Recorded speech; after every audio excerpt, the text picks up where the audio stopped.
मुझे ये बताएं कि वो जो दीगर पार्टीज़ के लोग हैं जो अपोजिशन के अंदर मौजूद हैं आपकी, ख़ास तौर से पीपल्स पार्टी, तो क्या वो लोग मसाइल पैदा नहीं करते, क्योंकि मेयर भी उनका है, तो कोई किसी तरीके के मसाइल पैदा करते हैं आपके लिए? देखें, मकामी सतह पे तो हमारा जो कोऑर्डिनेशन पहले भी था, और जिस तरह मोहल्लेदारी होती है या इलाक़ादारी होती है, तो हमारा उनसे रब्ता है और हम अवामी मसाइल के लिए खड़े होते हैं। लेकिन मेरे ख्याल है अगस्त तक तो पीपल्स पार्टी ने ये एक इम्प्रेशन बना के रखा कि ये इख्तियारात नहीं मिलेंगे ना, ठीक है, जो मुंतखब लोग हैं, कह रहे थे, हाँ, वो अवाम में ये पेनिट्रेशन या ये एक चीज़ अफवाह की तरह फैलाने की कोशिश कर रहे थे कि इख्तियारात वगैरह कुछ नहीं मिलेंगे, गए तो कुछ नहीं कर सकते, कुछ नहीं कर ऐसी कोई बात। हाँ, लेकिन हमने इसको निगेट किया, लोगों के साथ मिले कि ये आखिरी वक्त है पीपल्स पार्टी का, और इनसे इख्तियारात, ये जो एडमिनिस्ट्रेटर्स और इन लोगों के इख्तियारात इस्तेमाल करते थे, ये अब नहीं कर सकेंगे। यानी मुझे पता चला जब मैं यहाँ पर आया, हमारी यूसी में मुख्तलिफ यूसीज़ में शहर भर में SSGC अपने कुछ प्रोजेक्ट्स करती है, तो 2021 में उन्होंने एक प्रोजेक्ट शुरू किया था, तो यही पीपल्स पार्टी के लोग थे जिन्होंने उस प्रोजेक्ट को रुकवाया और वहाँ पर इनके अमले को ज़दोकोब करके भगा दिया कि पैसे दें हमें। अच्छा, आप पैसे दें हमें तो हम काम करने देंगे, हम काम करने देंगे। तो उसके नतीजे में हुआ ये, जो मेरी मालूमात है, कि जितने पैसे अवामी फलाह के लिए टाउन के अकाउंट में आने चाहिए थे, DMC के अकाउंट में, उसका 10% भी DMC के अकाउंट में नहीं आया। अच्छा। और बाकी 10% रिश्वत की नज़र हो गया जो पीपल्स पार्टी ने ली उनसे। सही। और वो 2023 तक अपने प्रोजेक्ट कंप्लीट नहीं कर सकें। वो अब हमारे पास आ रहे हैं कि हमने तो इतना चालान भरा है और आप हमें प्रोजेक्ट कंप्लीट करने दें। तो हमने कहा आपने चालान तो कानून के मुताबिक नहीं भरा, ठीक है, आप कानून के मुताबिक चालान भरें, टाउन में चालान जमा कराएं, टाउन से यूसीज़ के लिए फ़ंड आएगा तो आप देखें ऑटोमेटिक इंफ्रास्ट्रक्चर मजबूत हो जाएगा। ठीक है। तो पीपल्स पार्टी के साथ तो हमारा ये मामला है। बाकी दीगर जितनी पार्टियां हैं, MQM है, PTI है, या और जो दीगर जमातें हैं, TLP हैं, उनसे हमारा बहुत अच्छा कोऑर्डिनेशन है। ठीक है। अभी 14 अगस्त के मौके पर TLP के साथ हमने परचम कुशाई की, उन्होंने ख़ुद हमें इनवाइट किया। सही। बाकी MQM के वो लोग जो मैं समझता हूँ कि कराची का दर्द रखते हैं, वो तो हमारे साथ खड़े हैं। ओके। सिवाय उन लोगों के जो बस एक बिल्कुल जो एक वैसे जहन के होते हैं कि हमें अब कुछ नहीं करना, हमारा बस जीना मरना जो है वो बस उस सोच और फ़िक्र के साथ है, उनको हमारी मसाइल से कोई फ़िक्र नहीं है, सिवाय बस वो छोटा सा वो एक अंसर है, चंक है, जो इस तरह की सोच रखता है। लेकिन आम जो लोग हैं उर्दू स्पीकिंग वाले, और उसमें MQM के वर्कर्स भी शामिल हैं, वो हमारी एफ़र्ट में और हमारी रियलाइज़ हो गया कि ये लोग काम कर रहे हैं। हाँ, और वो ख़ुद अपने इलाके को बेहतर करना चाहते हैं। ठीक है। अपने इलाके को खुशहाल देखना चाहते हैं, सफाई सुथराई का निज़ाम देखना चाहते हैं, फैसिलिटीज़ देखना चाहते हैं। तो मेरे ख्याल है कि हमने शुरू से बहुत ओपन अपना वो रखा है कि हमारे दरवाजे सबके लिए खुलें, हमारे दरवाजे सबके लिए खुलें, हम मुंतखब होकर आएँ। इसका मतलब ये नहीं है कि हम किसी एक पार्टी के चेयरमैन हैं, हम इस इलाके के चेयरमैन हैं और हम इस इलाके की फलाह के लिए काम करेंगे। जो हमारे साथ आके खड़ा होना, जो हमारे साथ आके खड़ा होगा, हम उसको साथ लेके चलेंगे। अवामी फलाह के जो भी काम होंगे इंशाल्लाह हम ज़रूर करेंगे। राइट। आखिरी सवाल और फिर उसके बाद हम कंक्लूजन की तरफ चले जाते हैं। मुझे ये बताएं कि आप एक यूसी के चेयरमैन हैं, पॉलिटिकली आप बहुत अरसे से काम कर रहे हैं, एक यूसी है, ये मैं आपको एक सिचुएशन दे रहा हूँ, एक यूसी है जहाँ पर chairman vice chairman peoples party का हो और कुछ जो काउंसलर्स हैं वो PTI के जीते हों और कुछ जमात इस्लामी के जीते हों। अब ये खिचड़ी पक गई वहाँ पर। व्हाट डू यू थिंक कि अब काम कैसे होगा? अब ये वहाँ के लोगों की किस्मत है। देखिए, अगर पीपल्स पार्टी का चेयरमैन वाइस चेयरमैन है तो जो पिछले 17 सालों से मुल्क शहर भर में हुआ है ना, तो वहाँ पर भी यही हो रहा होगा। काउंसलर्स का राइट इस पूरे सेटअप के अंदर बहुत कम है, सिवाय ये कि वो ख़ुद अपने चेयरमैन और वाइस चेयरमैन से लड़ के अपने इख्तियारात ले, अपने इलाके के लिए, मोहल्ले के लिए काम करवाए, और चेयरमैन से ज़बरदस्ती वो फ़ंड्स का तकाज़ा करे जो उसके इलाके के अंदर लगने। बाकी जो इंफ्रास्ट्रक्चर है, ड्रेनेज का निज़ाम है, वाटर का निज़ाम है और ये सॉलिड वेस्ट का निज़ाम है, इसको बेहतर करने के लिए कोशिश हो सकती है।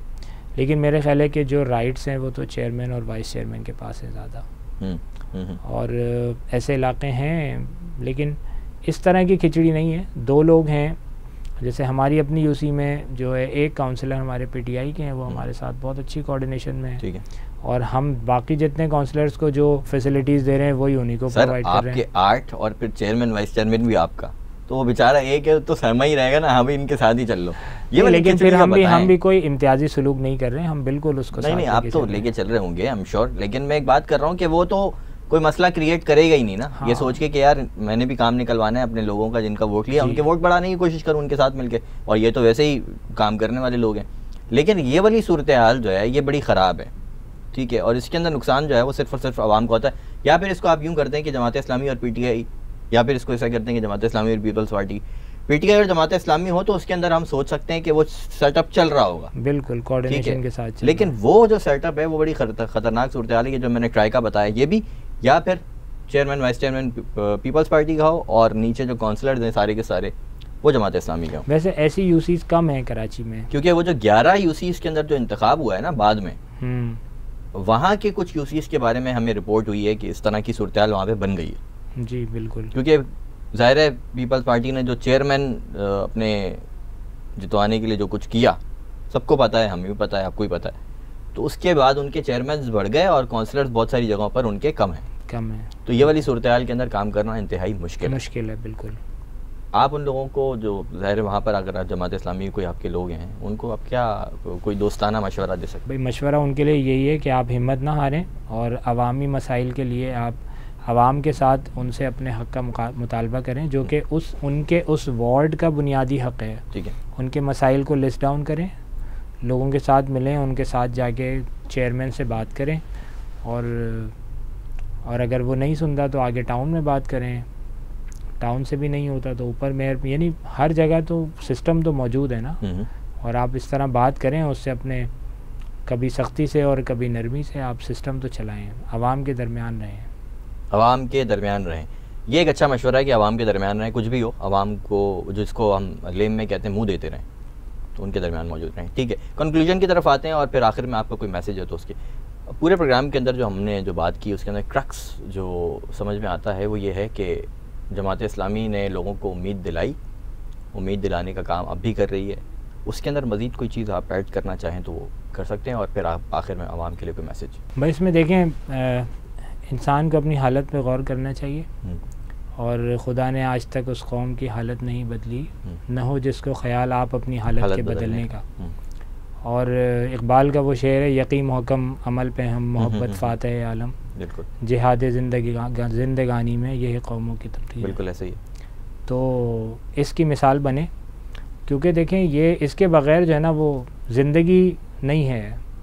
एक इंसान अल्लाह ताला ने अशरफुल मखलूक़ात बनाया है और उसका काम ही ये है कि अपने इर्द गिर्द का जायज़ा ले और मुस्तकिल अपनी हालत पे गौर करे और अपने आप को उस अपने माहौल के लिए नफ़ा बख्श बनाए ज़्यादा से ज़्यादा।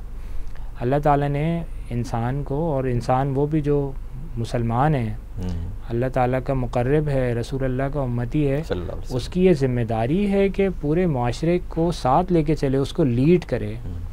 तो लीडिंग पोजीशन पे आने के लिए तो आपको बहुत ज़्यादा मेहनत करनी पड़ती है और अपनी सोच और फ़िक्र को आपने जो है ना बुलंद करना होता है। इसके बग़ैर कुछ नहीं हो सकता।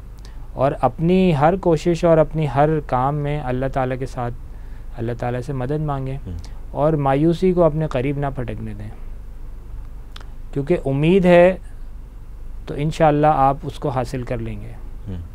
और अगर आप खुदा ना खास्ता मायूस हो जाएंगे तो आप अपनी जो कुछ कर सकते हैं वो भी नहीं कर पाएंगे। ठीक है। तो मेरा ये पैगाम है लोगों के लिए कि आप उम्मीद को ना छोड़ें और कोशिश करते रहें। इंशाअल्लाह इस बार जमात इस्लामी अगर बल्दियाती इंतखाबात में उस तरह नहीं कामयाब हो सकी है, लेकिन अगर आप पिछले 30-32 साल का जायज़ा लें तो आपको अंदाज़ा होगा कि जमात इस्लामी ने तो बहुत बड़ा काम किया है। कराची में ख़ास तौर पे तो हम इतने अच्छी पोजीशन में इससे पहले तो कभी कराची की तारीख़ में नहीं आए। इसमें तो कोई शक नहीं। तो ये आपकी मेहनत और आपके हौसला और लोगों का अपने हक़ के लिए निकलना, इसके नतीजे मुमकिन हुआ है। तो ये दीवार बहुत मजबूत है, इसको लेकिन धक्का अवामी ताकत से ही दिया जा सकता है। हर चीज़ का तदारुक हो सकता है, करप्शन भी ख़त्म हो सकती है, लेकिन उसके ख़िलाफ़ सोच और फ़िक्र ये हो कि ये गलत है और इसको ख़त्म होना चाहिए। और हम उसके लिए जो कर सकते हैं वो इंशाअल्लाह अपना हिस्सा ज़रूर डालें। सोच और फ़िक्र ये होनी चाहिए कि ये जो सब कुछ है इसे अवामी ताकत और इत्तेहाद के ज़रिए से ख़त्म किया जा सकता है। Very well said. बहुत बहुत शुक्रिया जनाब नुमान हमीद साहब, आपने वक्त दिया। Thank you so much for being part of the programme. बहुत शुक्रिया नाज़रीन, ये था हमारा प्रोग्राम। उम्मीद करता हूँ आपको पसंद आया होगा और उम्मीद भी आपको मिली होगी। उम्मीद जगाने का जो काम है हम अपने मुख्तलिफ प्रोग्राम्स के अंदर करते रहते हैं और ये बात मैं आपको अक्सर प्रोग्राम के अंदर कहता हुआ नज़र आया हूँ कि अगर रेजिस्टेंस करने का इरादा अवाम ने कर लिया तो फिर मेरा नहीं ख्याल कि दुनिया के अंदर कोई भी करप्शन का सिस्टम इतना मजबूत है कि वो अवामी ताकत के मुकाबले में खड़ा रह सके। अगर ये प्रोग्राम आपको पसंद आया है तो लाइक कीजिएगा और शेयर कर दीजिएगा अपने दोस्तों के साथ, और इससे हमें जो है वो हमारा चैनल ग्रो भी करता है और साथ ही साथ आपका ये जो शेयर किया हुआ कंटेंट है ये बहुत सारे लोगों के अंदर उम्मीद जगाने का काम कर सकता है। This was Mohammad Sajid signing off. आपसे मुलाकात होती है नेक्स्ट प्रोग्राम में इंशाल्लाह नए मेहमान के साथ। अपना ख्याल रखिएगा। अल्लाह हाफ़िज़।